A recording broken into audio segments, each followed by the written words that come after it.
Kita baca. Mungkin takut terlepas soalannya kot. Okey, soalannya, apa harus saya buat? Saya beli kereta Saga VVT 3 tahun. Saya tukar sport ring saiz 15. Bila saya break kereta, dia berbunyi krek atau ketah.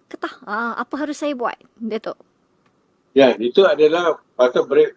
Tukar rim kepada saiz lebih besar tak ada masalah. Tetapi adakah brake caliper tu macam mana dia pemasangan waktu brake pad? Dia kontari nanti brake pad tu ada kelonggaran.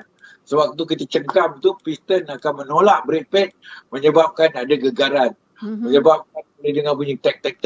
Jadi cek balik ke kedua kiri dan kanan brake pad tersebut. Dan mana dipanggilkan peralatan kelengkapan yang bergerak. Yang bergerak tu kena disemak. Okey, seterusnya. Mustain, MTech Best katanya. Terima kasih sebab ada pakar otomotif. Yang akan bagi tepat dengan permasalahan masing-masing. Okey, kita beralih ke AB Live 1.